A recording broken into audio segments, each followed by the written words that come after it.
ఈరోజు ఒకరోజు సెమినార్, ఆ సెమినార్కు విశ్వవిద్యాలయ కులాన్నిచ్చిక హింసలు, విద్యార్థి ఉద్యమాలు, రోహిత్ చట్టం ఆవశ్యకత మీద ఈ సెమినార్ నిర్వహిస్తున్నటువంటి కేఎంకే కుల అసమానత నిర్మూలన పోరాట సంస్థ వాళ్ళకు ధన్యవాదాలు. ఎందుకంటే సెమినార్ కండక్ట్ చేయడం అంటే జనరల్గా యూనివర్సిటీస్లలో చేస్తారు. ఒక సివిల్ సొసైటీ ఆర్గనైజేషన్ లాంటి దాన్ని చేయటం అనేది నిజంగా చాలా అభినందించదగినది. ఒక ఆర్గనైజేషన్ చక్రవర్తి చెప్పినట్టు ఎంత ఆర్గనైజేషన్ అనేది కాదు, కానీ ఒక నిజంగా ఈ సెమినార్ జరపడం అనేది యూనివర్సిటీ ప్రొఫెసర్స్తో దాని ఉద్దేశమే వేరు. యాక్చువల్గా ఏదో ఒక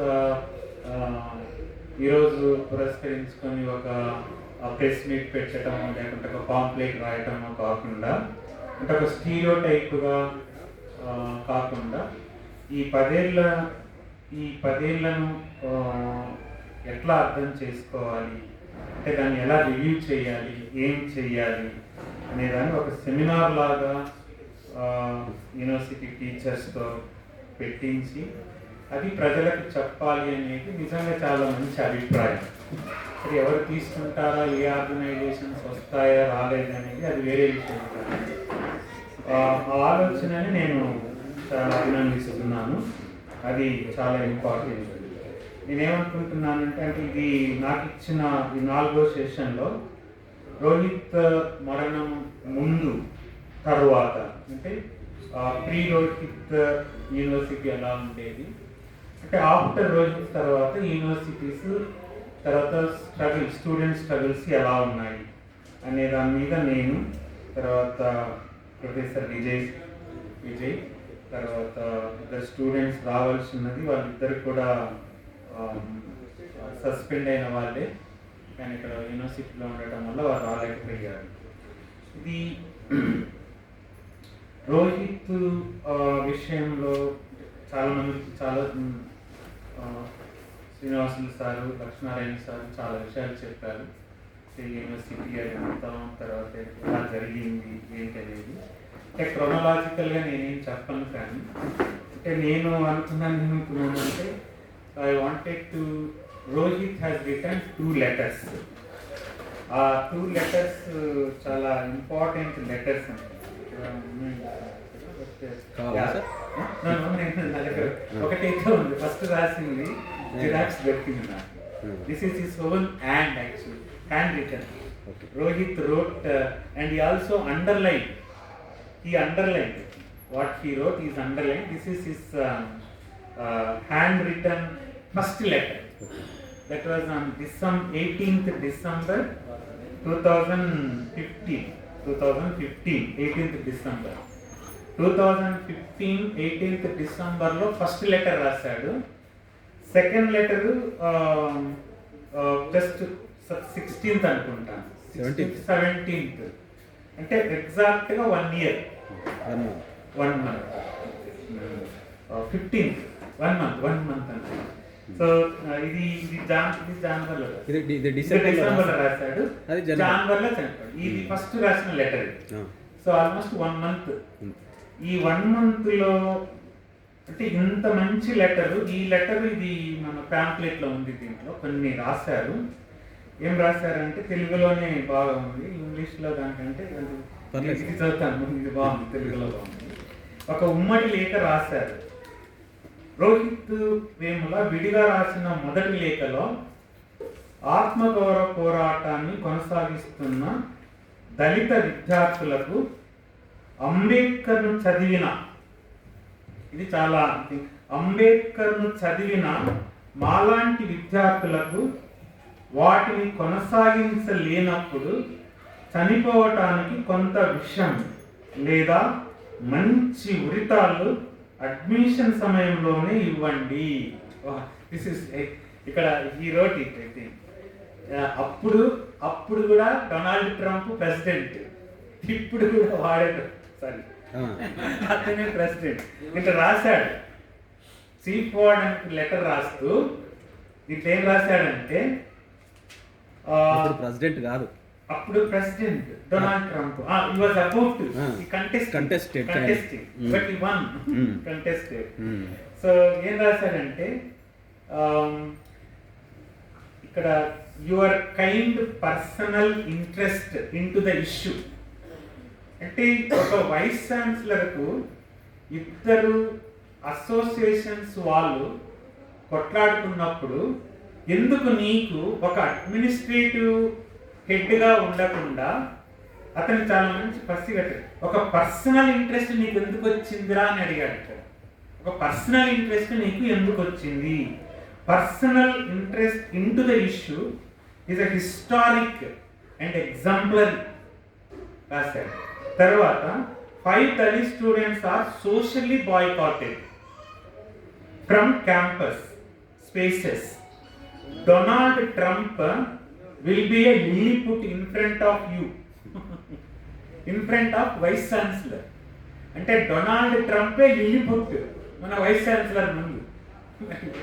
అంటే అంటే ఎట్లా ఒక విషయాన్ని అతను ఎంత అసెస్ చేసి సింథసైజ్ చేసి, అంటే మొత్తాన్ని ఒక ఇంటర్నేషనల్గా ఉన్నటువంటిది కూడా, అంటే ఒక గ్లోబల్గా జరుగుతున్న దాన్ని ఒక యూనివర్సిటీలో జరుగుతున్న దాన్ని కంపేర్ చేసి దళిత స్టూడెంట్స్ను బాయ్కాట్ చేసి, ఇది సోషల్ బాయ్కాట్ చేసి, అదే దీంట్లో రాశారు ఏంటి, 10 mg sodium azide you should give us. Please serve 10 mg of sodium azide to all Dalit students at the time of admission. అది తెలుగులో ట్రాన్స్లేట్ చేశారు. with dare to use when they feel like reading Ambedkar. Supply a nice rope. మంచి రోప్ను, అంటే administration తాలూకొని Dalit students మీరు చావండి అని. అంటే ఈ వర్డింగ్ అనేది, ఈ భాష అనేది ఎంత థింక్ చేసి తను రాశాడు. ఇలాంటి వాడు ఒక ఆత్మహత్య చేసుకుంటాడా అనేది నిజంగానే చాలా ఆశ్చర్యం వేస్తుంది. ఇంకొక లెటర్లో అతను ఏమన్నాడంటే, ఇప్పుడు మన అబ్బాయి చెప్పాడు కదా, చక్రవర్తి చెప్పాడు, అతను ఏమన్నాడంటే, మా అమ్మ శారీ కట్టుకుంటే అది కాషాయమైనా కూడా నువ్వు మీ అమ్మ చింపేస్తావంటే, ఇక్కడ అమ్మ అంటే వాళ్ళ అమ్మ అదొకటి, అమ్మ సింబలైజ్ ఎవరంటే భారతమాత. భారతమాత అన్నమాట. భారతమాత ఒక సాఫ్రూన్ శారీ కట్టుకున్నది. సో దాన్ని నువ్వు ఎలా డిస్క్రిట్ చేస్తావు? సో మీ అమ్మ కట్టుకుంటే, అంటే భారతమాత కట్టుకున్నది ఇక్కడ, నువ్వు దాన్ని డిస్క్రిప్షన్ చేస్తే నీకు చావు తప్పదు అన్నట్టుగా కూడా వాళ్ళు చెప్పాడు. అతను ఏం రాశాడంటే, faith has been reduced in to colour. Second లెటర్లో లాస్ట్ చనిపోయేదాని ముందు ఇక్కడేమో ఇది రాస్తాడు, లాస్ట్ లెటర్లో faith has been reduced to colour. Colour blue colour, saffron colour. Ambedkar ఇంకొక కలర్. 2 ఐడియాలజికల్ కలర్స్ అక్కడ ఫైట్ చేస్తున్నట్టు కూడా తను లాస్ట్ లెటర్లో రాస్తాడు. ఒక బ్లూ కలర్, అది బ్లూ అయితే నేను టచ్ చేయను, అదే వేరే కలర్ అయితే అది ఎవరు కట్టుకున్నా దాన్ని చించేస్తానని. అంటే ఐడియాలజికల్గా ఎంత సింథసైజ్ చేశాడో ఈ సెకండ్ లెటర్లో. చాలా సెకండ్ లెటర్ అనేది అది చాలా ఎమోషనల్గా ఉంటుంది. అది అప్పుడప్పుడు నేను అంటే చాలా ఈ 2 లెటర్లను నేను కొంత అంటే టైం ఉంటుంది అనుకుంటున్నాను. విజయ్ సార్ కూడా, ప్రొఫెసర్ విజయ్ సార్ కూడా మాట్లాడాలి కాబట్టి తక్కువ వెళ్ళిన సార్లు చాలా చెప్పారు విషయాలు.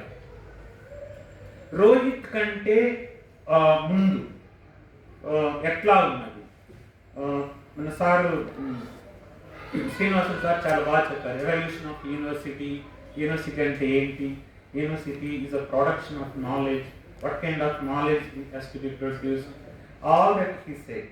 ఇక్కడ రోహిత్ కంటే ముందు ఉన్నటువంటి ఉద్యమాలు, అంటే యూనివర్సిటీ ఎలా ఉండింది అని, అది ఒకటి. రోహిత్ తర్వాత ఇప్పుడు యూనివర్సిటీస్ ఎలా ఉన్నాయి, అది ఈ 2 విషయాల మీద మమ్మల్ని మాట్లాడమన్నారు. 2-3 విషయాలు మాత్రమే. అంటే రోహిత్ ముందు కంటే యూనివర్సిటీస్ ఒక డిఫరెంట్ ఐడియాలజికల్ సెటప్తో ఉండేవి. 1991 తర్వాత there is a demarcation. Sir అది చెప్పారు, నియో లిబరల్ అని. ఆ నియో లిబరల్ 1991 అంటే 3-4 విషయాలు వస్తాయి మనకు. ఎసెన్షియల్ అంటే ఎల్పిజిని ఇంట్రడ్యూస్ చేయటం అనేది ఒకటి, తర్వాత మండల్ కమిషన్ అనేది ఒకటి, తర్వాత బాబ్రీ మసీదు రథయాత్ర, ఇంకొకటి ఏంటంటే అంబేద్కర్ సెంచరీ సెలబ్రేషన్. ఈ 4 అంటే 90s అనేది చాలా క్రూషియల్. 1991 అంటే 90s, స్టార్టింగ్ ఆఫ్ 90s చాలా క్రూషియల్ ఇష్యూస్ అనేటివి వచ్చాయి.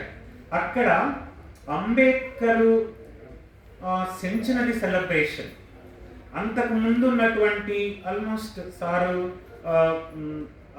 జేఎన్యూలో చదువుకున్నప్పుడు మేము, సార్ వాళ్ళు ఎర్లీ 80sలో ఉన్నారు, నేను లేట్ 80sలో ఎర్లీ 90sలో జేఎన్యూకి వెళ్ళినప్పుడు, సార్ వాళ్ళు ఉన్నప్పుడు కానీ నేను మిడ్ ఎర్లీ 80s అంటే 88లో నేను ఎంట్రీ అయినప్పుడు కానీ అప్పటికి కూడా కులము అనే సమస్య క్యాంపస్లో లేదు. It was not in the discourse of campuses. అప్పుడు చాలా విషయాలు ఐడియాలజికల్గా క్లాస్ ఉండేది, ఇంటర్నేషనల్గా ఇంపీరియలిజం వాజ్ అ డిబేటెడ్ డిస్కోర్స్లో ఉండేది. ఇంపీరియలిజం తర్వాత సామ్రాజ్యవాదం, క్లాస్ ఉండేది, హిస్టారికల్గా ఫ్యూడలిజము, సెమీ ఫ్యూడలిజము, తర్వాత ఇవన్నీ ఉండేవి. కానీ కుల సమస్య అనేది క్యాంపస్లలో ఎక్కడ లేదు, ఏ యూనివర్సిటీలో కూడా లేదు. అది ఒకటి. అవి ఈవెన్ ఎలైట్ యూనివర్సిటీస్ అని చెప్పుకున్నటువంటి సెంట్రల్ యూనివర్సిటీస్లో, అంటే సెంట్రల్ యూనివర్సిటీస్ అంటే జేఎన్యూ, సెంట్రల్ యూనివర్సిటీ, ఇవే ఎపిటమ్ ఆఫ్ సెంట్రల్ యూనివర్సిటీస్.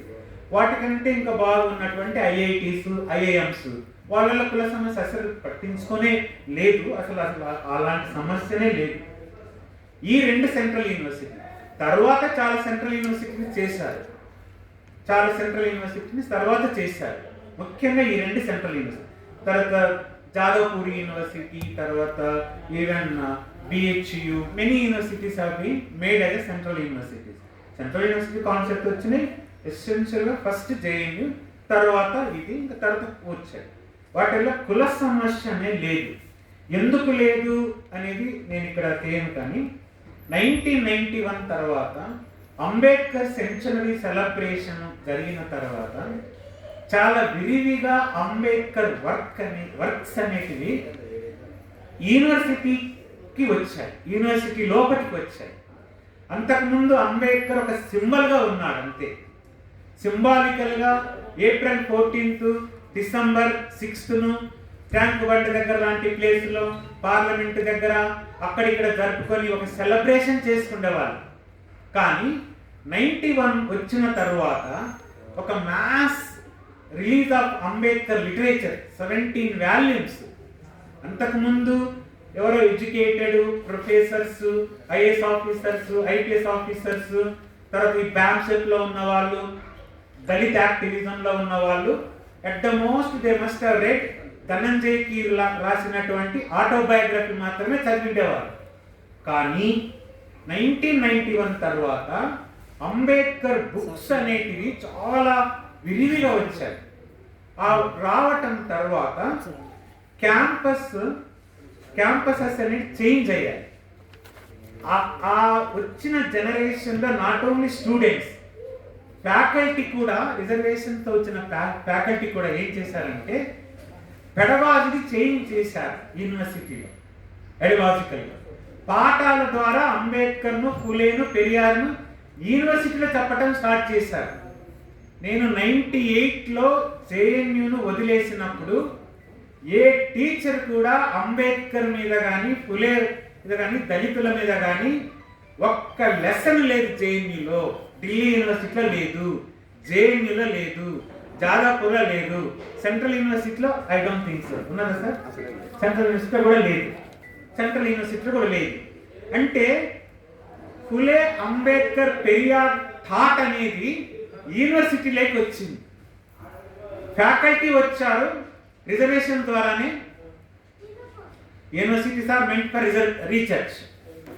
రీసెర్చ్ భాగంగా పెడగాజీ చేంజ్ అయింది. ఆ పెడగాజీలో ఫులే మీద, సావిత్రిబాయి ఫులే మీద, అంబేద్కర్ మీద, అనిహిలేషన్ ఆఫ్ కాస్ట్ మీద, పెరియార్ చెప్పినటువంటి ద్రవిడ గజకం మీద, జస్టిస్ పార్టీ మీద, నాన్ బ్రాహ్మణ్ మూవ్మెంట్ మీద, ఈ అన్ని విషయాల మీద విషయాలే కాదు కాన్సెప్చువల్గా తయారైనటువంటి ఒక లిటరేచర్ ఆల్రెడీ ప్రిపేర్ చేశారు శ్రీనివాసులు సార్. దానికి ఒక మంచి ఉదాహరణ. చాలా ఆర్టికల్స్, బుక్స్, గోపాల్ గురు లాంటి వాళ్ళు, ఆనంద్ తెలుగుంటుంది లాంటి. గోపాల్ గురు సార్ కంటే ముందు 3 ఫారిన్ ఉమెన్, నిజంగా చెప్పాలంటే వాళ్ళే అంబేద్కరిజాన్ని ఈ దేశంలో, అంబేద్కర్ వర్క్స్ అంటే 1991లో అంబేద్కర్ వర్క్స్ కంటే, అంటే మహారాష్ట్ర గవర్నమెంట్ రిలీజ్ చేసేదానికంటే ముందు 3 అమెరికన్ ప్రొఫెసర్స్, 3 ఉమెన్, నిజంగా వాళ్ళు చాలా గొప్ప. వాళ్ళు అంబేద్కర్ను మనకు పరిచయం చేశారు నిజంగా. ఫస్ట్ ఎలినార్ జెలియాట్ ఫస్ట్ అంబేద్కర్ని చదివింది. ఆమె రాసిన బుక్స్ ఇప్పటికి కూడా చాలా టెక్స్ట్ అన్నమాట. తర్వాత మనందరికీ తెలుసు గెయిల్ ఓమెర్, ఈ మధ్యనే చనిపోయింది. ఇంకొక ఆమె లేహా డస్కిన్ అని, ఆమె కూడా university professor. Dalit untouchable politics మీద అప్పుడే మాట్లాడారు. తర్వాత ఇంకొక లేడీ ఉంది, ఆమె కూడా అమెరికన్ ప్రొఫెసర్, బార్బరా జోషి. వీళ్ళంతా అంబేద్కర్ను ఇంగ్లీష్లో వాళ్ళ రైటింగ్స్, దళిత్ మూవ్మెంట్, అంటే ఈ గెయిల్ ఓమెర్ పర్స్పెక్టివ్ చాలా డిఫరెంట్, కాస్ట్ క్లాస్ పర్స్పెక్టివ్ తీసుకున్నది ఆమె. ఎలినార్ జెలియట్ ఏంటంటే కుల సమస్య మీదనే అంబేద్కర్కు గాంధీ జరిగినటువంటి ఆ డిబేట్ను, అంబేద్కర్ లీడర్షిప్ను చాలా ఎలివేట్ చేస్తూ మంచి మంచి బుక్స్ రాసింది, హిస్టరీ ప్రొఫెసర్ అని. సో వీళ్ళు 3 రాసిన బుక్స్ తరువాత అవి అంత సర్క్యులేట్ కాలేదు. కానీ తరువాత వచ్చినటువంటి దళిత బహుజన ప్రొఫెసర్స్, వాళ్ళకి ఎప్పుడైతే అంబేద్కర్ లిటరేచర్ వాళ్ళ దగ్గరికి వచ్చిందో, దే స్టార్టెడ్ కాన్సెప్చువలైజింగ్ ది అంబేద్కర్. అంటే ఆ పదజాలాన్ని, డిస్క్రిమినేషన్, ఇన్ఈక్వాలిటీ, అంటే క్లాస్ స్ట్రగుల్ బదులు caste struggle, caste annihilation, class annihilation బదులు క్యాస్ట్ అనిహిలేషన్. అంబేద్కర్, ఫులే ఏం చేశాడు సార్ చెప్పారు కదా, స్కూల్ స్టార్ట్ చేశారు. అవన్నీ 90స్లో లేవు, అవి 80స్లో లేవు, ఇప్పుడు చెప్పుకుంటున్నాను. అది అంటే యూనివర్సిటీస్ రోహిత్ కంటే ముందు, రోహిత్ జనరేషన్ తరువాత ఆ డెమోగ్రఫీ కానీ, ఆ పెడగాజీ కానీ, అంటే అంతకుముందు అంబేద్కర్ను బయోగ్రఫికల్గా చదివినటువంటి ఇంటలెక్చువల్స్ ఇప్పుడు Ambedkar become a tall intellectuals by reading the Dalit Bahujan intellectuals. ఆ ఇంటలెక్చువాలిటీ అనేది యూనివర్సిటీకి వచ్చినప్పుడు class room has become a problematic now. అంటే క్లాస్లో డిస్కషన్ జరుగుతుంది. రోహిత్, అందుకనే నేను ఈ పాయింట్ చెప్పింది, ఏమన్నాడు మీకు తెలుగులో చదువుతాను, మళ్ళీ ఒకసారి చదువుతాను చూడండి.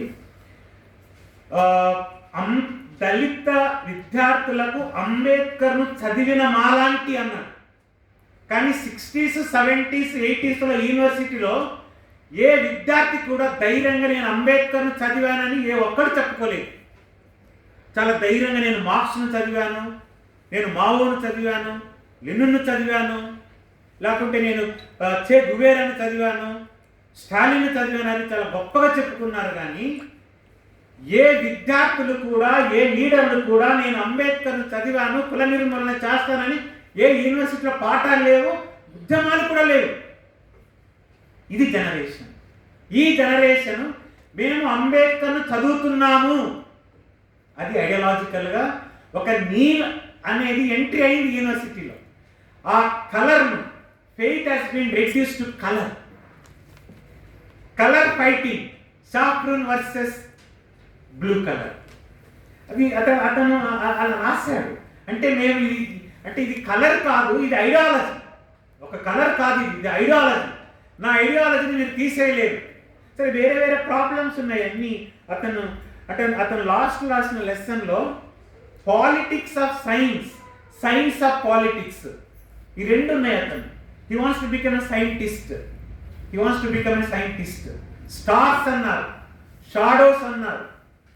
తర్వాత he wants to become a Carl Sagan అన్నాడు.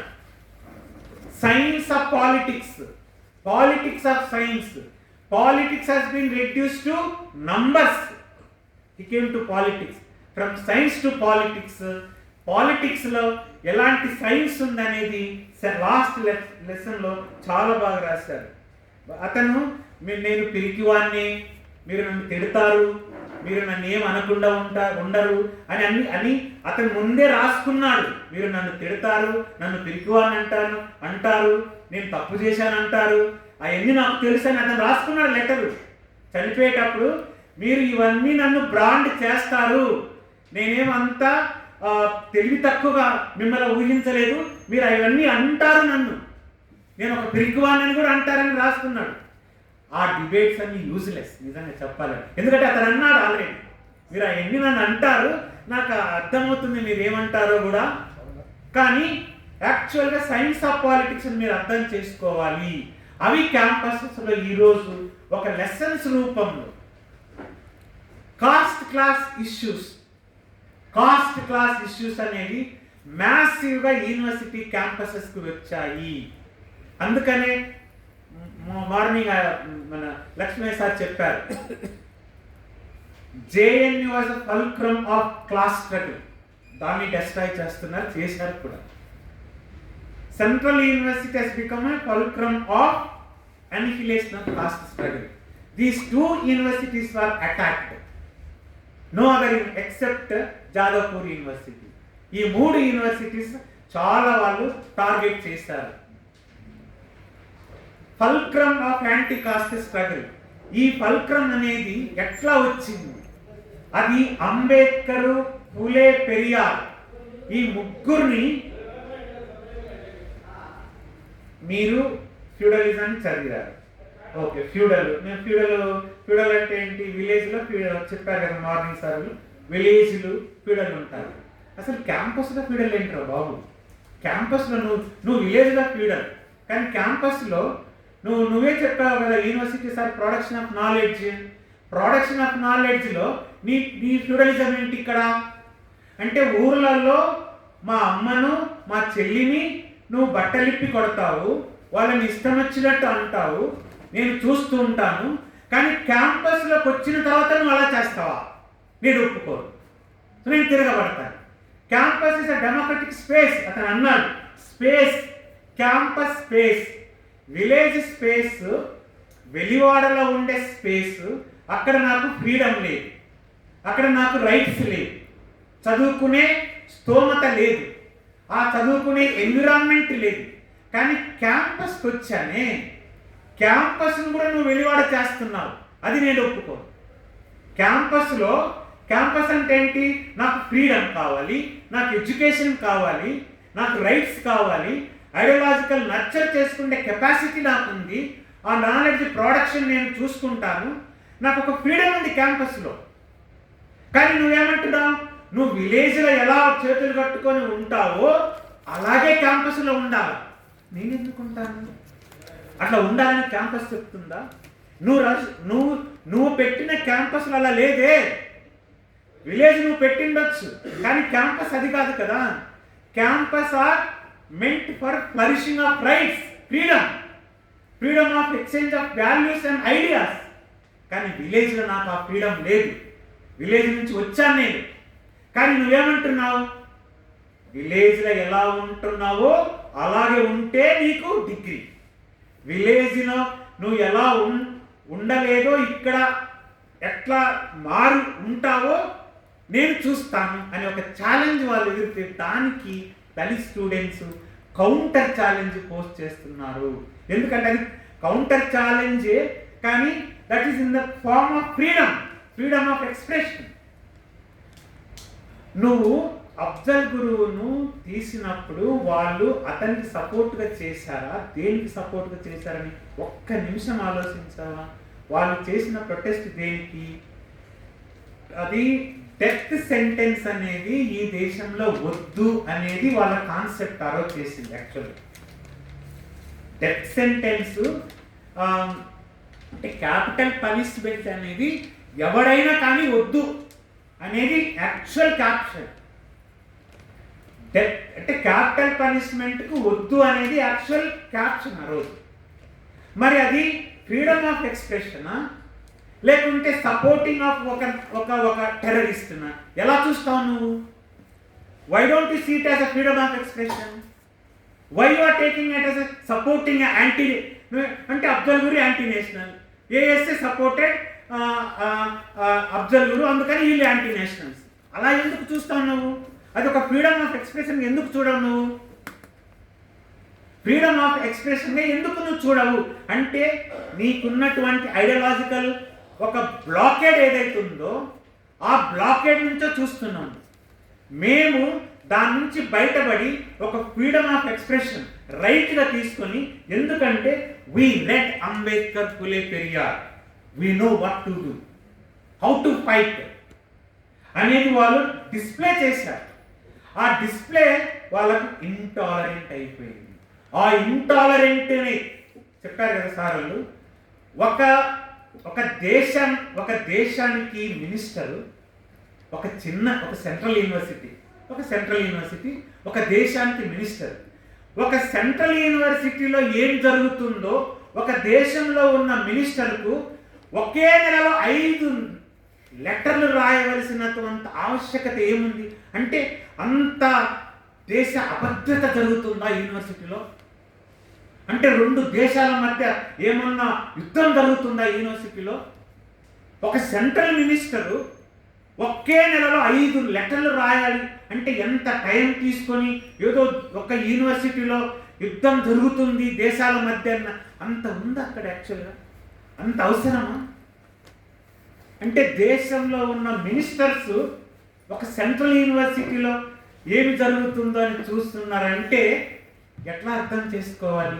అంటే ఐడియాలజికల్గా జరుగుతున్నటువంటి స్ట్రగుల్ను వాళ్ళు ఎంత సీరియస్గా తీసుకున్నారో అది నేను చెప్పదలుచుకున్నాను. ఆ మార్పు అనేది రోహిత్ ఎప్పుడైతే, అంటే Rohit generation, not Rohit as individual, ఆ జనరేషన్ ఎప్పుడైతే they crossed into the campus borders, then campuses, especially classrooms, have become a battlefield. నేను విన్నాను, ఇతను సైన్స్ స్టూడెంట్స్ సోషల్ సైన్స్ వచ్చారు. అతను అడిగిన సోషల్ సైన్స్లో క్లాసెస్ విజయ్ సార్ ఉన్నారు, కొంత యూనివర్సిటీ దళిత స్టూడెంట్స్ క్లాసులో ఇండియన్ ఎకానమీని చెప్పేటప్పుడు, ఫ్యూడలిజం చెప్పినప్పుడు క్వశ్చన్ అడుగుతున్నారు, who is a feudal sir అంటున్నారు. ఫ్యూడల్ అంటాను నేను. ఫ్యూడల్ అంటే ఎవడు? ఫ్యూడల్ అంటే నువ్వు చెప్పాలి, కమ్మ, రెడ్డ, కాప, లేకుంటే వెలమ, బ్రాహ్మణ, నువ్వు చెప్పు. ఫ్యూడల్ అంటే ఎవరు? దళిత స్టూడెంట్ అడుగుతున్నారు, సార్ నువ్వు ఫ్యూడల్ అంటున్నావు, ఫ్యూడల్ ఎవరు? ఏమన్నా దళితులు ఫ్యూడల్? అక్కడ దళితులు ఏమన్నా ఫ్యూడల్సా? కాదు కదా. లేబర్ ఎవరు చెప్పండి సార్ అంటున్నారు కదా వాళ్ళు. నువ్వు లేబర్ అంటే ఎవరు? లేబర్ అంటే దళితులు, దళిత బహుజనులే కదా. నువ్వు అట్లా అనకుండా లేబర్ అంటున్నావు, ఫ్యూడల్ అంటున్నావు. ఫ్యూడల్ అంటే ఎవరో మాకు వివరంగా చెప్పండి అని క్లాస్ రూమ్లో క్వశ్చన్ అడుగుతున్నారు. మీరు నెహ్రూని గురించి చెప్తున్నారు, వాళ్ళని గురించి చెప్తున్నారు, వీళ్ళని గురించి, మరి నువ్వు పెరియార్ని గురించి ఎందుకు చెప్పటం లేదు క్లాస్ రూమ్లో అని అడుగుతున్నారు classroom. So teachers are forced to design a new content in the classroom. Teachers are asked inconvenient questions in the classrooms. ఈ అబ్బాయి సైన్స్ నుంచి సోషల్ సైన్స్కి వచ్చేసి క్వశ్చన్స్ అడుగుతున్నాడు. రోహిత్ లాంటి వాళ్ళందరూ చాలా క్వశ్చన్స్ అడుగుతున్నారు. ఎందుకు అడుగుతున్నారు? అంబేద్కర్ని చదువుతున్నారు. అదే అతను చెప్పి అంబేద్కర్ను చదివిన తర్వాత ఫ్రెష్ క్వశ్చన్స్ వస్తున్నాయి, న్యూ క్వశ్చన్స్ వస్తున్నాయి. న్యూ క్వశ్చన్స్, ఫ్రెష్ క్వశ్చన్స్ వస్తున్నప్పుడు you have to have a fresh answers, but you don't have fresh answers. When you don't have best answers, then I have to challenge you. ఇక్కడనే Dalit students 2 discriminations place చేశారు. ఒకటి ఏంటంటే administrative discrimination, academic discrimination.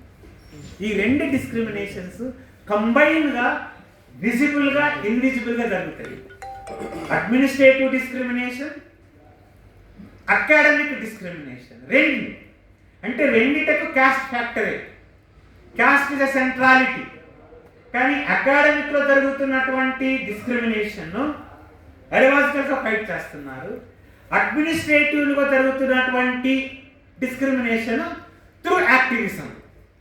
Academic and activism, administrative and academic, ఈ 2 common అయి struggles are strengthened on the campuses. Struggle strengthen అవుతుంది.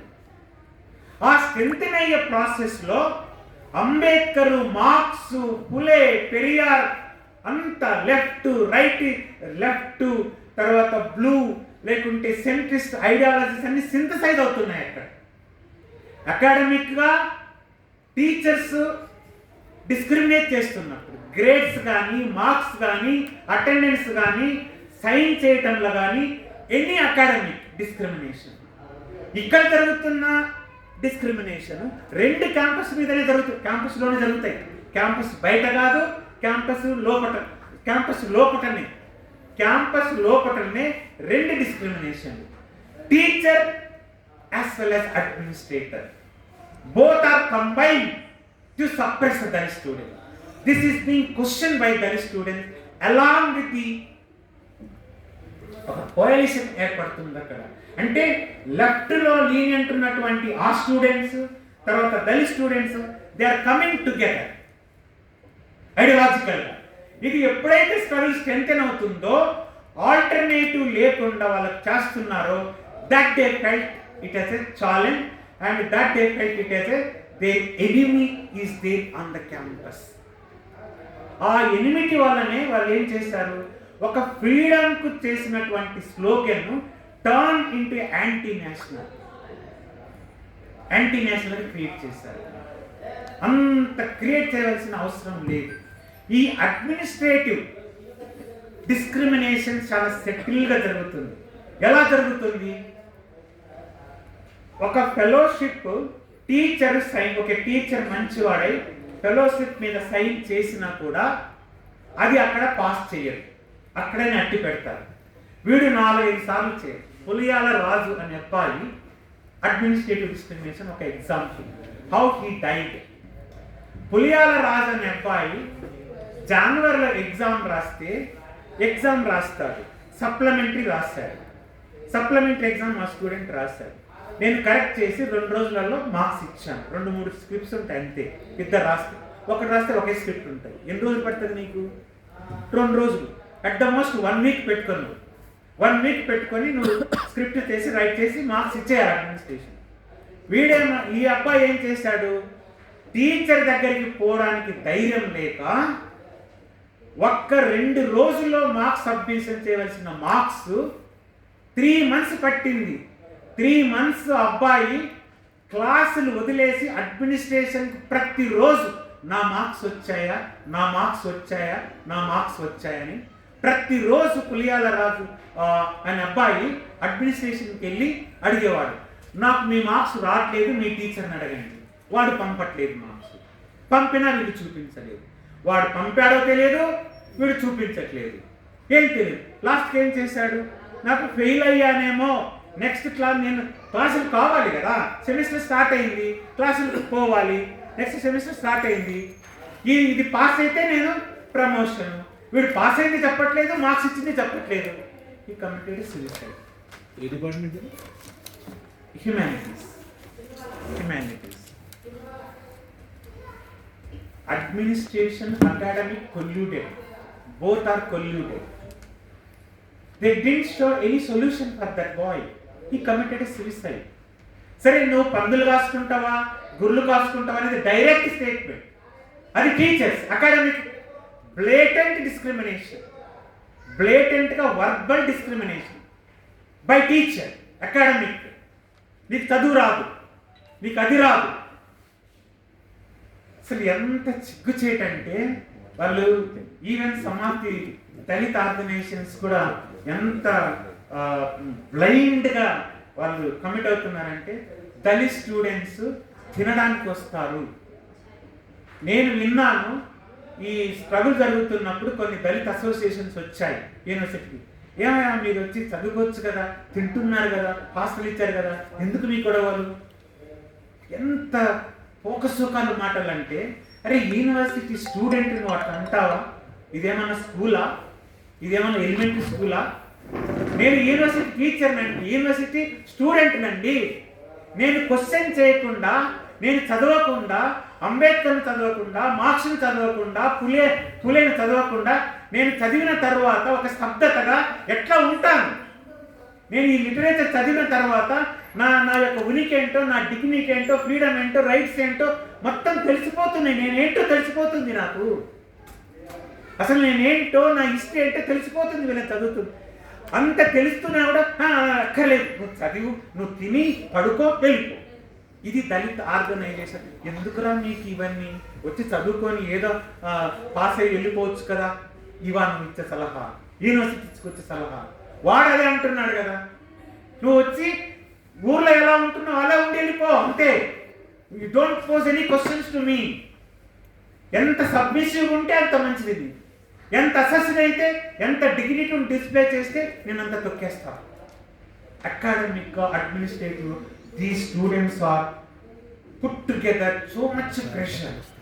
అందుకనే కదండి మేము అడ్మిషన్ తీసుకుంటున్నప్పుడు ఏమి ఇవ్వాలి? మంచి తాళ్ళు ఇచ్చేసేయండి అంటున్నాడు అబ్బాయి. తాళ్ళు ఇచ్చేసి అడ్మిషన్స్ అప్పుడే అడ్మిషన్ లెటర్ ఇస్తారు కదా, ఆ లెటరే తాడు చుట్టి ఇచ్చేయమంటున్నాడు. అంటే అర్థం చేసుకోండి, అంబేద్కర్ను చదివితే ఒక్కసారి, ఫులేను చదివితే ఒక్కసారి ఒక హ్యూమన్ బీయింగ్ ఎంత చేంజ్ అవుతాడో ఈ అబ్బాయి చాలా ఇంపార్టెంట్. అదే రోహిత్కు ముందు, రోహిత్కు తర్వాత చాలా ఇంపార్టెంట్ విషయం.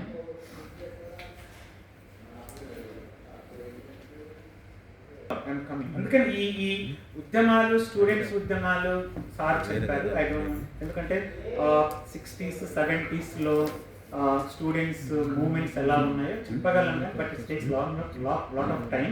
ఎందుకంటే వీఆర్ ఆల్మోస్ట్ సార్ ఏ యూనివర్సిటీలో మేము చదివామో, ఏ యూనివర్సిటీలో పనిచేస్తున్నామో ఆ 2 యూనివర్సిటీల మీద ఇప్పుడు చాలా ప్రాబ్లం ఉంది. అదే మొన్న ఎవరైతే చెప్తుంటే నన్ను నవ్వుతున్నారు, ఓ నువ్వు ఏ యూనివర్సిటీలో ఉంటే ఆయన ప్రాబ్లమా అని. నువ్వు ఏ యూనివర్సిటీలో ఉంటే ఆ యూనివర్సిటీ ప్రాబ్లమా అని అంటున్నారు. అది కాదు కదా. University has a certain meaning. University is not a geographical thing. It's always produces ideas, thinking. ఎంత ఫ్రీ ఉంటే అంత ఫ్రీ ఐడియాస్ వస్తాయి కదండి అక్కడ. ఎంత చదువుకుంటే అంత ఫ్లరిష్ అవుతాను కదా. అంటే బాడీ ఫ్లరిష్, మైండ్ అంత ఫ్లరిష్ అయింది. నేను అంత అతను ఏమంటున్నాడంటే, I feel there is a gap between my soul and my body because of this discrimination. My body, my soul. ఈ బాడీ అనేది కూడా అంటే దళిత్ అదే కదా. ఒక ఊర్లో వెలివాడ ఉంటుంది, ఆ వెలివాడ దళితుడు అనే ఒక బాడీ ఎంటర్ అవుతే పొల్యూషన్. సో యూనివర్సిటీస్ ఎలా చూస్తున్నాయి? Dalit entry it self is a polluted. ఇది రీసెర్చ్ ఇన్స్టిట్యూట్ కదా, నువ్వు ఎందుకు వచ్చి ఇక్కడ పొల్యూట్ చేస్తున్నావు అనే ఒక నోషన్ క్రియేట్ చేస్తున్నారు అక్కడ. అంటే నా బాడీ, నా సోల్ డిపార్ట్ అవుతుంది, సపరేట్ అవుతుంది. అలా చేశారు మీరు నన్ను. నేను ఎంతో ఒక స్టార్డమ్ కావాలనుకున్నాను, ఒక సైంటిస్ట్, నేను చెప్పాను ఒక సైంటిస్ట్ కావాలనుకున్నాను, కానీ you have not. I loved science. He wrote his own letter. I'm reading last letter. I loved science. తర్వాత పాలిటిక్స్కి వచ్చాడు ఆయన. I loved science, stars, nature, but then I loved people. I loved science, I loved stars, nature, but then I loved people without knowing that people have no longer, since ante they diverged from the nature. They diverged from the nature. అంటే ఆ బాండెడ్నెస్ లేదు, అదే నాలో body soul అనేది separate అవుతుంది. అది చాలా our feelings are second handed. There is no human feeling. నాకు అందరితో ఒక దళిత స్టూడెంట్ అంబేద్కర్ను ఫులే అందరితో లక్ష్మణ్ సార్ చెప్పాడు మార్నింగ్, అందరితో కలిసి ఉండాలి, అందరితో కలిసి ఉండాలి అనే ఒక కమ్యూనిటీ లైఫ్ ఉంటుంది. కాస్ట్ డిస్టింక్షన్స్ వద్దు అనే ఒక హ్యూమన్ నేచర్ని డెవలప్ చేసుకుంటారు. కానీ మీరేమంటున్నారు? No no no, you have to be in your place, don't cross it. That's what he says. Our feelings are second handed. అంటే నాకున్న హ్యూమన్ ఫీలింగ్ని కూడా నువ్వు రికగ్నైజ్ చేయట్లేదు. నువ్వు ఎంత దుర్మార్గుడివి అసలు అనేది. అవర్ లవ్ ఈజ్ కన్స్ట్రక్టెడ్ అతను చెప్తున్నాడు. Our beliefs coloured. That's what it. Our beliefs are coloured. అంటే నా యొక్క నమ్మకాన్ని ఒక కలర్కు రెడ్యూస్ చేశారు. Saffron, blue, this one, red అట్ట. అంటే ఎంత our originality valid through artificial. నాకున్న జ్ఞానాన్ని మీరు రికగ్నైజ్ చేయట్లేదు. నేను ఎంత అదే కదండి. అతను సైన్స్లో సిఎస్ఐఆర్ రాశాడు. సిఎస్ఐఆర్ అంటే సైన్స్ స్టూడెంట్స్కి ఎంత తెలుస్తుంది. అక్కడ సార్ వెంకటరమణ సార్ ఉన్నారు, కంప్యూటర్ సైన్స్ ప్రొఫెసర్స్ ఉన్నారు. సిఎస్ఐఆర్ పాస్ కావటం అంటేనే చాలా గొప్ప. అలాంటిది పాస్ అయ్యాడు అబ్బాయి, ఫెలోషిప్ వస్తుంది. అది వదిలేసి అక్కడి నుంచి వెళ్ళగొడితే మళ్ళీ సోషల్ సైన్స్కి వచ్చి అక్కడ యూజీసీ పాస్ అయ్యాడు. CSIR exam for science students that he passed. Social సైన్స్కి వచ్చి యూజీసీ పాస్ అయ్యాడు. అది చాలా చాలా లిమిటెడ్ ఫెలోషిప్ అండి. కానీ నాకున్న ఆ ఒరిజినాలిటీని మీరు రికగ్నైజ్ చేయట్లేదు. అంటే నా నాలెడ్జ్ని మీరు రికగ్నైజ్ చేయట్లేదు. రోహిత్ వేముల వాడక దళితుడు, ఏదో రిజర్వేషన్లో వచ్చాడు. Why you are reducing to that అంటే ఎంత హర్ట్ అయ్యాడో చూడండి. I think this is very చాలా the value of man was reduce to his immediate identity. This is what you want to say. ఈ లెటర్ను చూసే కదా 100 మందికి పైగా నోబెల్ లారేటర్స్ లెటర్ రాశారు యూనివర్సిటీ మొత్తం ఆల్ ఓవర్ ద వరల్డ్ నుంచి లెటర్ రాశారు కదా. లెటర్ పబ్లిష్ అయిందంటే సార్ 100 మందికి పైగా నోబెల్ లారేటర్స్ ఈ లాస్ట్ లెటర్ చదివి, యాక్చువల్లీ ఈ లాస్ట్ లెటర్ను నిజంగా మనం ఎక్స్ప్లెయిన్ చేస్తే ఒక 100-200 పేజీల బుక్ రాయొచ్చు. అంత ఉంది. అంత మన ఆ హెర్మనెటిక్ ఒక్కొక్క వర్డ్ పాపం ఎంత థింక్ చేసి రాశాడో, ఎంత ఎంత జ్ఞానాన్ని ఒక్కొక్క వర్డ్లో అలా రాశాడో. నిజంగా చాలా ఆ లెటర్ చదువుతుంటే నాకే immediate identity and the most possibility ఓటుకు రెడ్యూస్ చేశారు మానవుని అని రాశాడు అతను. అంబేద్కర్ కూడా అదే అన్నాడు కదా, 1 man 1 vote, 1 vote 1 value. మనోళ్ళు కరెక్ట్గానే చెప్తున్నారు ఇప్పుడు. Ambedkar 1 man 1 vote, 1 vote 1 value అంటే మా ఇంట్లో 5 మందికి ఉంటే 5 మందికి 5,000 ఇచ్చి వెళ్ళిపోతున్నారు. కరెక్ట్గా చెప్తున్నారు. మీ ఇంట్లో 6 మంది ఉంటే 6,000 ఇచ్చి వెళ్ళిపోతున్నారు. 1 voteకు 1 value కదా. ఇట్లా రెడ్యూస్ చేశారు.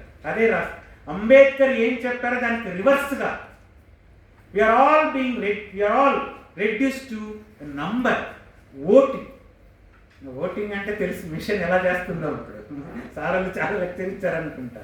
Machine has become a winning wheel for them, not our oats.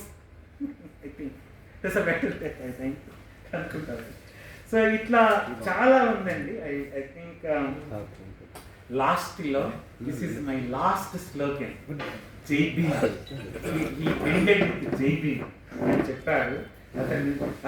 ఆ జై భీమ్ కంటే ముందు ఒక్క వర్డ్ చెప్పి, shadows to the star, shadows to the star అంటే from dark to the light, dark to the light.